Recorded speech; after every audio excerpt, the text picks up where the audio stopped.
Overeating, bulimia, undereating, obesity, compulsive exercise and dieting, obsession with food or weight, depression, shame, isolation. These are all symptoms. And today, we'll learn more about food addiction.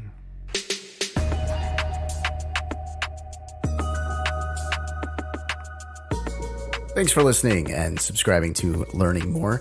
This week, we are talking about food addiction. This is also known as eating addiction or food additive addiction.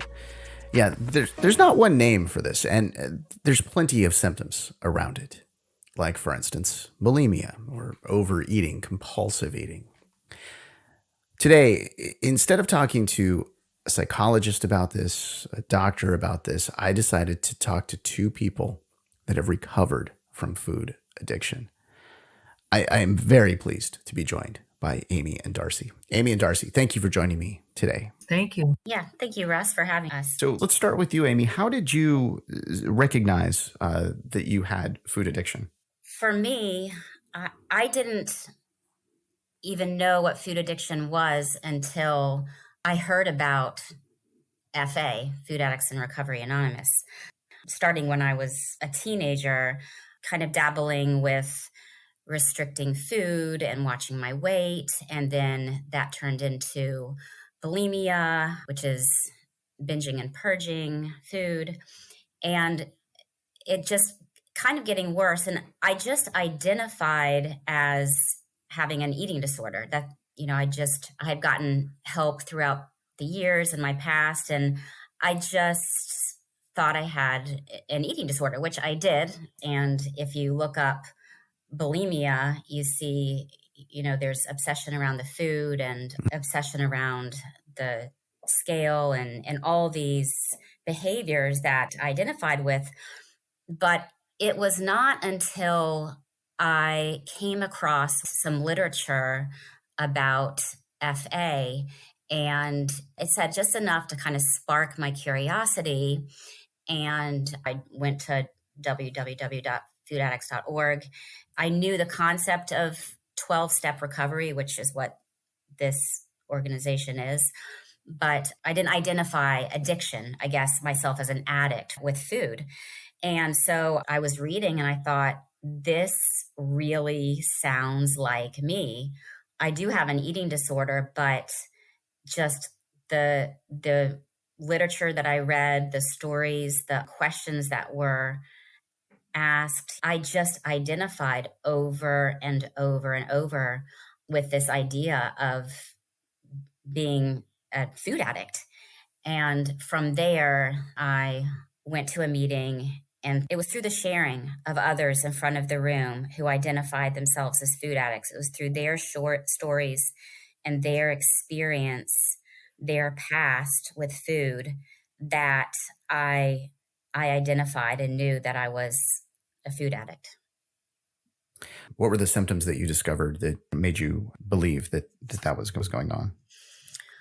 Well, I heard people talking about behaviors that they had around food that I also had, such as stealing food or from other people or eating in secret. What I really, really identified with is the obsession around food, just thinking about eating all the time. I didn't understand much about myself and my addiction at that point because this was all just, new coming in. All I knew is that when I heard others standing in front of the room and sharing, or even at the break, sharing with me their experience and just the obsession that they had, always thinking about food or their behaviors eating,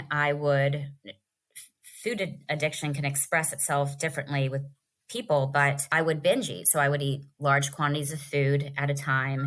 And that was kind of just to, just kind of scratch that itch, that never ending itch, that the addictive substance was trying to do. And that's what I identified: the obsession, thinking about food all the time, and the compulsion to have to do it. I had I had no choice. The addiction was stronger than me.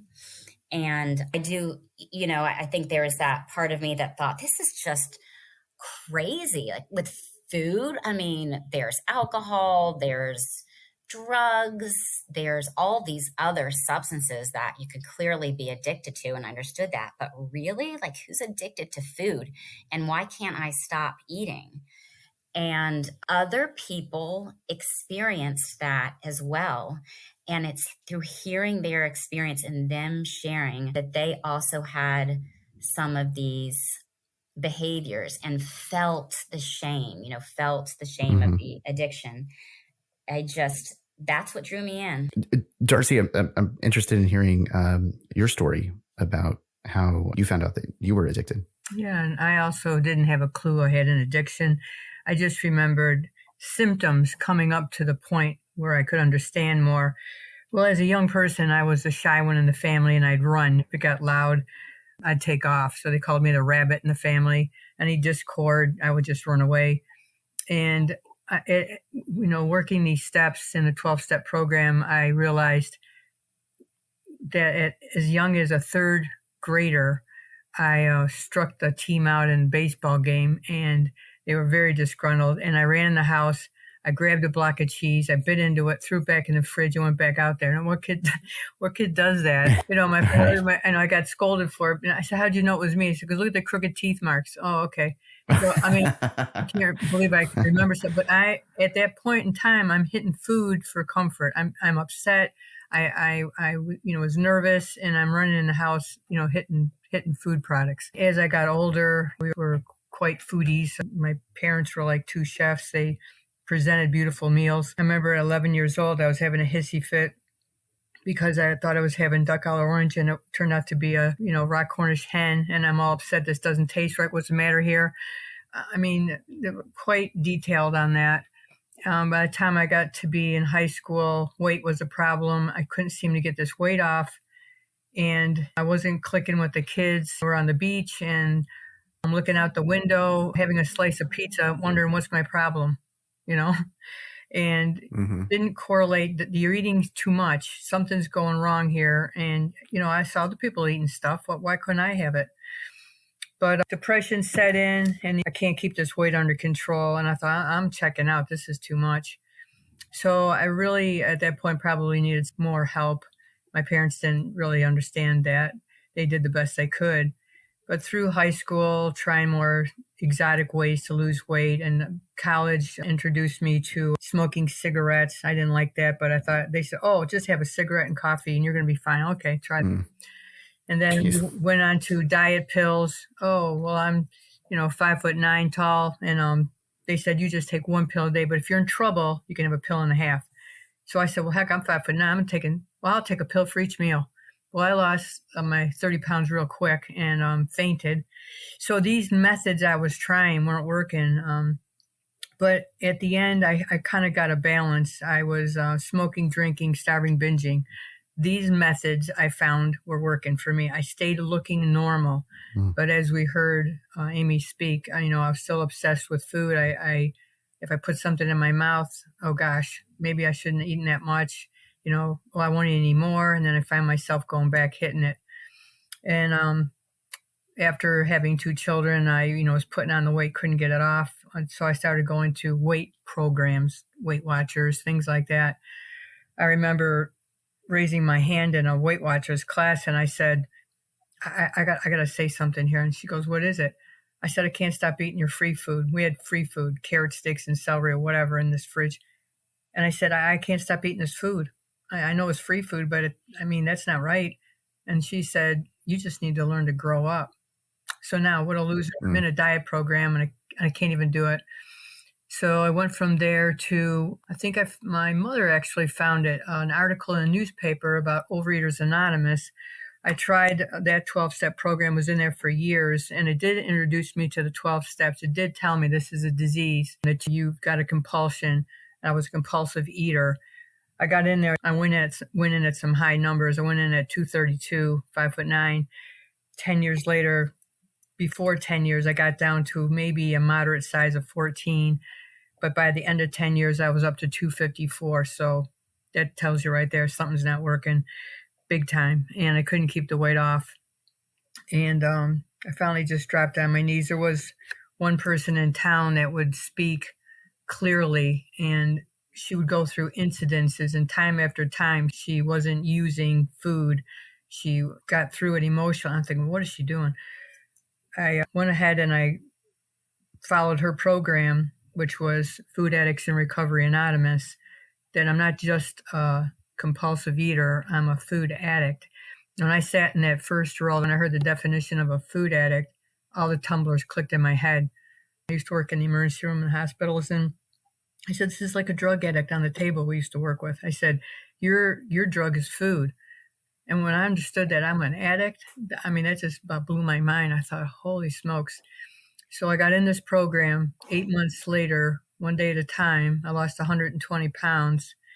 Now this weight's been off for 24 years and 4 months, one day at a time. So I'm really grateful at this method that we've got, the 12 steps. It's a program that doesn't mince words, and it's one day at a time. You just work your program with your tools that we're given. We've made comparisons to Alcoholics Anonymous, and with Alcoholics Anonymous, the amount of alcohol that you have afterwards is zero, right? You walk away from alcohol. You can't do that with food. You need food to sustain your life. You still have to have the source of your addiction on a daily basis. Right. Well, then the key right there is what you said. And an alcoholic does not at any time drink alcohol. And as a food addict in Recovery Anonymous, we don't touch flour and sugar in quantities or individual binge foods. I never knew that. So the other program I was in pulled the sugar and the alcohol, but they didn't pull the flour. And flour products for us turn into sugar in our systems quite quickly. So that's what happened to me. I was running on flour and adrenaline in some respects. So once the flour and sugar were pulled in quantities, we set amounts of food, it stopped. I mean, it wasn't easy. I was in a fog for weeks, just putting me on this food plan. I was given a food plan, so much for breakfast, a certain amount for lunch, certain amount for dinner, clean proteins, vegetables, and fruit, all normal farm to table foods, if you will, not processed foods. And I remember sitting at the dinner table, and my poor husband, he's not a food addict at all. I would say to her, I'm done. I'd eat my little 4 ounces of protein or whatever I was having for dinner. And right. I'd say, I'm done. And he goes, honey, you don't have to tell me you're done every time you finish eating. I go, honey, I got to tell you I'm done because I don't even think I ate. This is like a sniff. This is like this is something I would take and pick around before I'm getting the dinner plate ready. I don't even know this is my dinner. I emotionally couldn't connect with this. Oh, yeah. My whole dinner. This was a joke. But in time, about 3 months down the road of this eating pattern, I'd like to tell you I had a stellar run at it. I didn't. I broke my abstinence twice. I didn't really share. I didn't share my feelings. I wasn't letting the inside out, and I lied about it once. I had to report that to the sponsor. But I was working the program in a way like a soldier, but I wasn't emotionally engaged. And I almost decided I don't need this program. I started losing weight by 6 months. I'm almost at goal weight, but not quite. And I thought, I'm done. And I had this euphoric moment where an audible, who you could talk to this, they'll think you're crazy, but an audible voice said to me, go upstairs and list why you're grateful for your recovery. And I went, oh my gosh. I went up the stairs. I punched open my husband's office door. I go, excuse me, I have to list why I'm grateful for my recovery. He goes, okay, honey, like poor thing. And I found myself bouncing on top of my bed. And I thought, well, here you go. When was your bedroom ever in order? Your bedroom looked like some kind of a trash place. I mean, it was the last room in the house that ever got attention because you're too busy doing everything else.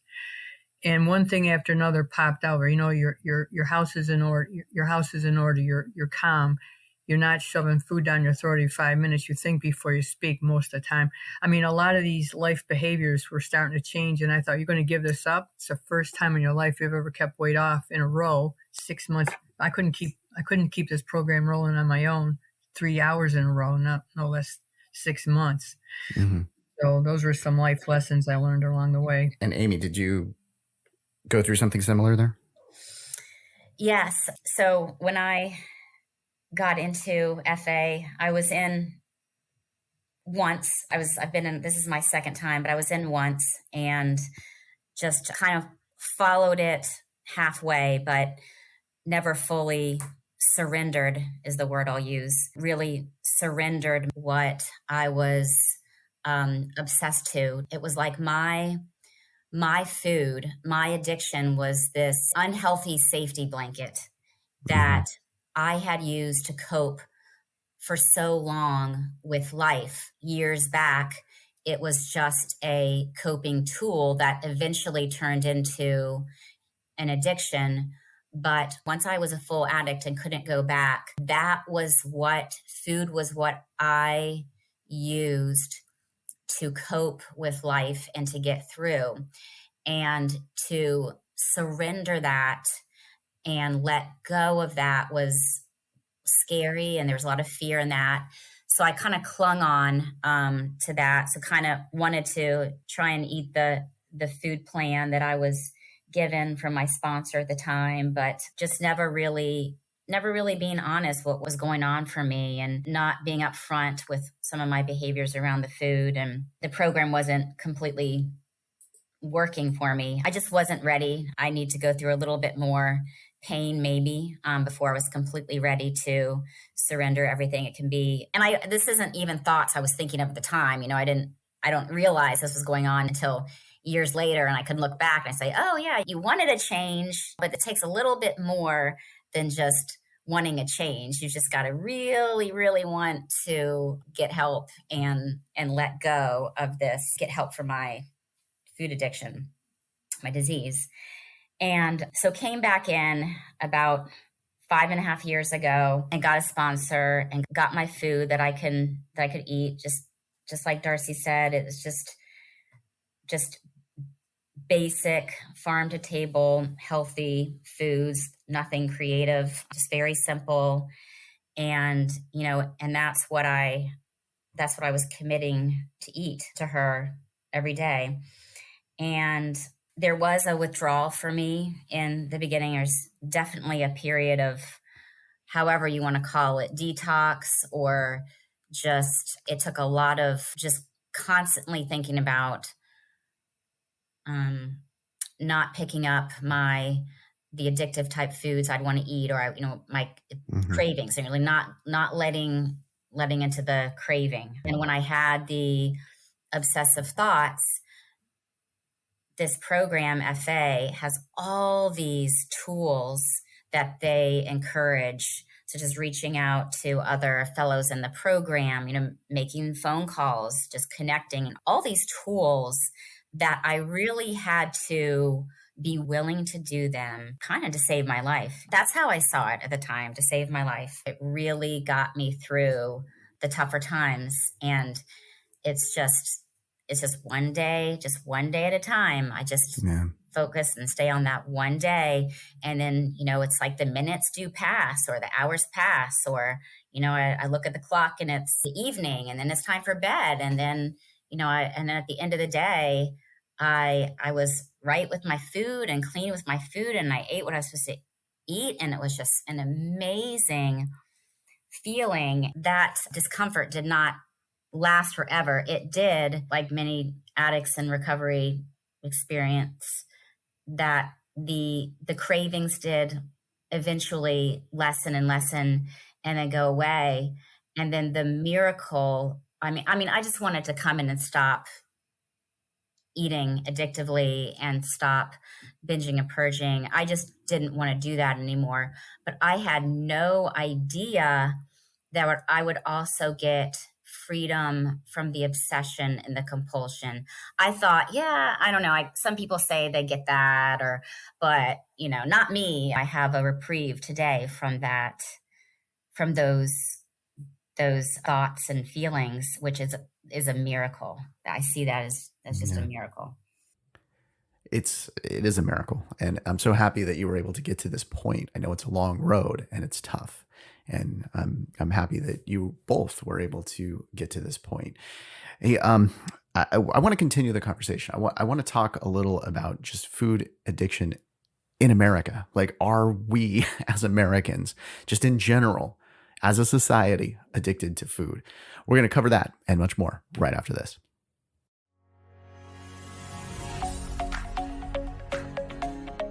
If you enjoy history, maybe you're just feeling a little nostalgic, or you wonder who's having a birthday today, or maybe you need a reason to celebrate. Well, we've got the perfect podcast for you. It is called This Is Today, and each and every day we talk about the historic events, celebrity birthdays. We also talk about whatever is going on today. There's always something to celebrate when you listen to This Is Today. And at just 10 minutes each day, you can make it a daily habit. You can even add it to your Alexa Flash briefing. Click the link in the description or just search in your favorite podcast app for This Is Today. Thanks for listening and subscribing to Learning More. This week, we are talking about food addiction. I'm talking with Amy and Darcy, who have both suffered from food addiction and are going through a food addiction recovery program called Food Addiction. You can get more information about this at foodaddiction.org. I will put a link in the description of the podcast for that. Now, the other podcast that I do, This Is Today, covers all of these national days. There's always a national day about some sort of food. And then, of course, we've got like Thanksgiving and Easter and Christmas. Everything seems to be about food. Do we as a society have an unhealthy attitude towards food? Well, speaking as Americans, we certainly do. It's a money-making market also, but it's advertisements. So what I've learned is, and I was right in there with all that because I was a good cook, and I came, like I said, we got into all that kind of thing. But being in recovery, I've learned to set that aside, if you will. It talks about this. Alcoholics Anonymous is our, mothership, if you will, of the 12 steps. And it says if you are spiritually fit, you can be in any room, in any situation, and still be fine if you have the right attitude, going into it. So you can present yourself in parties in different places, but the focus is on you took care of yourself with your timing of your meals, and the other stuff that's presented is not your food. So your focus is on, what can you give to the situation? How can you share, and how can you enjoy the people? Never was like that. You'd find people hanging around the bar or hanging around the sweets table, trying to get this or that. And with the obsession, like Amy was saying, your obsession does leave in time, thank you God. And you can engage, your mind can engage with the people and the situations around you without that pain, without that pull and draw of compulsion and obsession. And you're living more peacefully. I never knew what that meant, living peacefully. Yeah. And to add to what Darcy said, moving through these real life situations in recovery, going into the program, I'm not so sure, how's this going to work in this situation? What about this situation? What about this situation? And, like Darcy said, we learn to take care of ourselves first. And then what I found happening over time is I was able to be present at these situations or these circumstances, family gatherings, holidays, parties, and I was completely comfortable and able to enjoy myself in a way that I wasn't able to while I was in my addiction. I might have thought before, for example, well, I'll need to have something to snack on, or let's go over here to this table or something to make me feel more relaxed, to help me get through, make me feel more comfortable, help me loosen up. That's what I thought I needed. And letting go of that there was definitely fear and how that would play out for me. But as I've moved along in this program and recovery, I've in fact found out that I am much more at peace and more comfortable with myself and able to be fully present with the people and the real reason that I'm there, whether it's celebrating something, a specific holiday, or just gathering around with a couple, people I haven't maybe seen in a little bit, and really just focus on the real reason I'm there and be comfortable. And that's working this recovery program. One thing that I want to make sure that we talk about, because I always hear this from people going through any type of recovery program, is that first meeting and the first couple of steps can be very difficult. Can you tell us about the beginning stages of recovery and perhaps some of those first meetings? Well, when you're speaking of the stages of recovery, so you have a person that's heard about us, let's say, and they just walk in the door. It's kind of like a deer in the headlights. It's like, we don't know how much you're not taken fully in the whole as the meeting progresses, but they're going to hear bits and pieces. They're going to identify with someone said something they heard in front of the room. And then before and afterwards, we have time to talk to them. But they have the idea that these people, they look around the room and they see recovered people and they say, how do they get there? How are they happy? Mm-hmm. How do they're hopeless. And, they're sitting in a chair. One person I remember was sitting in a chair with her head down, and I came over and I just sat next to her, and she says, is this real?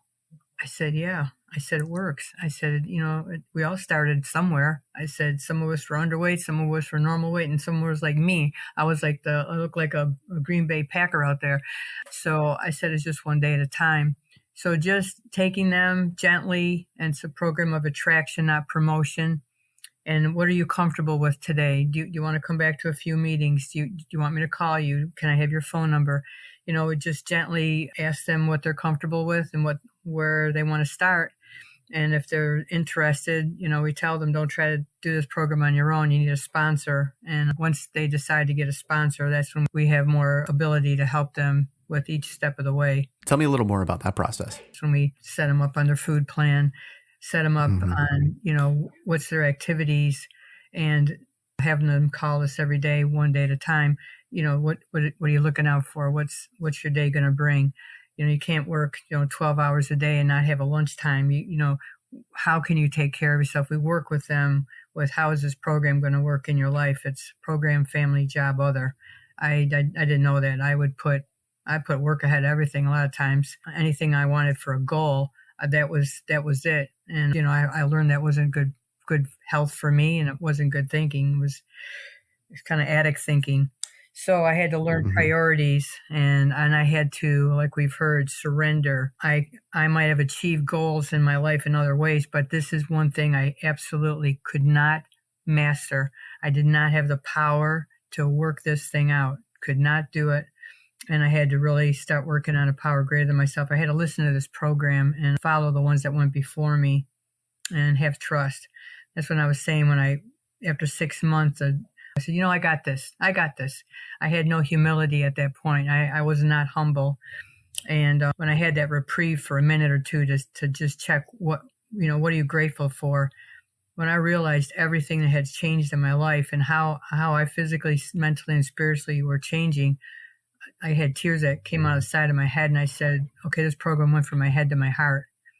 And I got up off that bed like a new person, and I'm still walking the walk today. Amy, what would you say to somebody that is just getting started on the road to recovery? I would just encourage them to come to some meetings and just keep showing up and listening and reaching out and asking questions. And for me, one of the things that just grabbed me coming in, not knowing what to expect and am I ready for this, whatever this is, and, who are these people, what am I going to have to do, what am I going to have to say, what if I don't want to talk yet? Just, I felt so comfortable, and I didn't even have to, say much. It was just coming in, feeling welcome, just knowing that I just need to sit and listen, and, others would share their experiences and we would connect, and they would share with me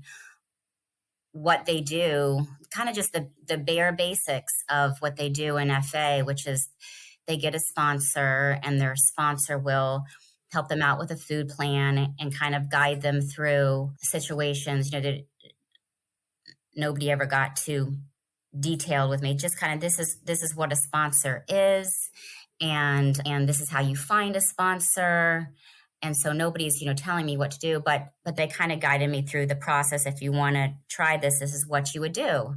And kind of left it up to me, but just the encouragement to keep coming to meetings or listening in and getting some phone numbers. And I would connect with people who maybe I would hear them talk, or maybe they came up to me during the break at the meeting or before the meeting. And when I see somebody new coming in, I want to welcome them in. I want to make them feel that they are welcome here, and all they need to do is just sit and listen, and that there's literature available. There are people available. Here's some phone numbers to call anyone, even though it seems, I just remember that being very awkward for me in the beginning, the concept of just calling somebody who I had no idea. Right. But that's, it's like, oh, just call, here's the name and the number, just give them a call, or, oh, you may, like this, and call this person. But now it's just, I do it all the time. Or if I'm going through a situation in my life or my day, and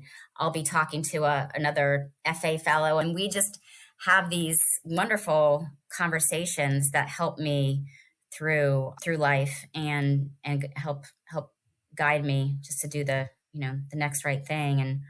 But with getting started in this program, I just really enjoy talking to those coming in and sharing my experience. I feel like FA saved my life, and I want to give that to somebody else who's struggling.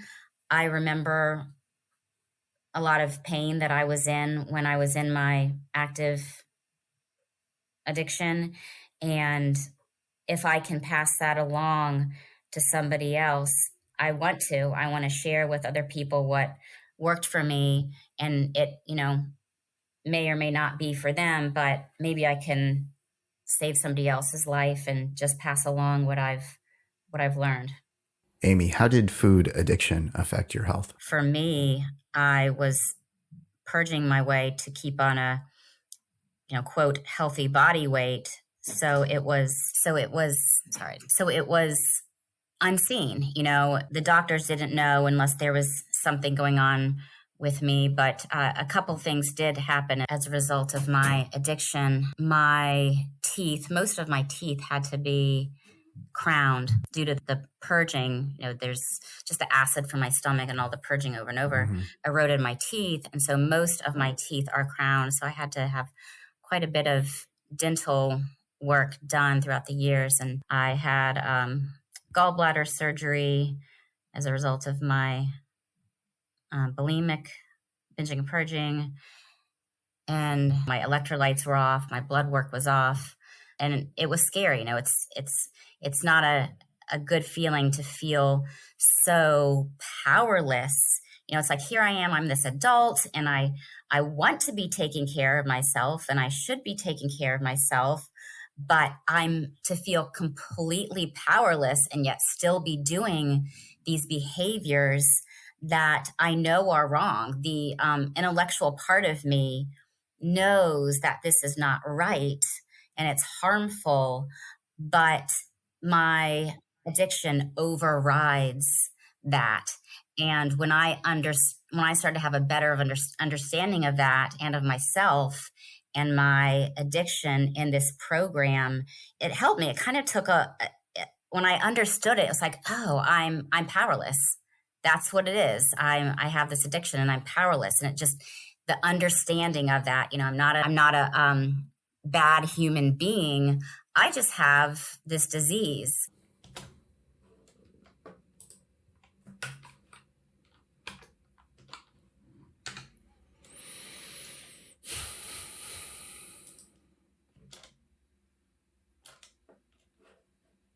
And then, tagging on to that, in FA, I found a solution. So that's the silver lining of it all is, I found the solution. Today I have an amazing life that I'm so grateful for. So Darcy, the health effects of food addiction has touched your family in many ways. Can you tell us about that? The food addiction in our family led us into late onset diabetes, That was my mom and my brother. Then from there, they went to congestive heart. My brother had a heart attack. Both my mother died from the heart attack, and my brother had the heart attack. But then because he was a, food, I believe, addict, the death certificate said he died from sepsis. So this disease is devastating, and you never see food addict on a death certificate. You see heart attacks, you see seizures, you see all kinds of different death reasons, but you don't see food addict. And if you roll it back, I remember passing out some literature to one of the local doctors, and he said, it was a podiatrist, and he said, I don't know if I could pass this out to my patients. That might embarrass them. I used to work in the OR, and I said, well, how embarrassed are you to take off their toe because they have diabetes and they don't know how to stop eating? And he just looked at me and he goes, bring me those brochures.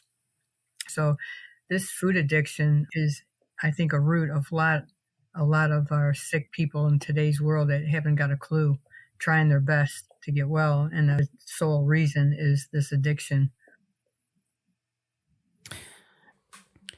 Thinking about it, if this doesn't appear on the death certificate, this doesn't appear in the DSM, I would think that there's also likely not government funds going to this, programs being created for this. However, you guys stumbled upon a fantastic program with food addicts. Can you tell us a little more about that and how people can get information? They could go to the web address, www.foodaddicts.org. You can find meetings. You can read about what food addiction is. There's some questions that people can ask themselves. There's literature if they're not going to a in-person FA meeting. Yeah, that website would be a focal point to start from, and just reviewing some of that information, and then we just take it from there, and we'll answer phone calls. Do whatever we can. We have different literature out. Alcoholics Anonymous has their called Big Book, and that's one of the pieces of literature that we do use. And then we have what we call our Gray Book, which is Food Addicts and Recovery Anonymous. This is story after story of people that have had this addiction and what was their solution. So that's a read that's people can pick up that book and just so identify with it, and then just hear about our tools and how did we get this recovery and what did we do to get it. I thank you both so much for sharing your stories with us and helping us learn more about food addiction. Thanks for joining us. Thank you for having us. Thank you. And thank you for listening and subscribing to Learning More. We encourage and thank you for rating the podcast and sharing it with your friends. And as with any podcast that gives medical or legal opinion, the information is not meant to substitute professional advice. We encourage you to consult a professional to discuss your exact situation. I invite you to check out our daily podcast that I host called This Is Today, where you can learn the story of each day, including national events, daily history, and some fun stories. This Is Today is available wherever you get your podcasts. There's a link in the description. Okay, so next week, we're going to talk social media and mental health. What is it doing to you? Well, we're going to learn more about that next week. Hey, if you have something that you would like to learn more about, let us know, and it may just become a future episode. Submit your ideas and comments at learningmorepodcast.com. Again, thank you for listening. Thank you for subscribing. I'm Russ, and I look forward to learning more with you next time.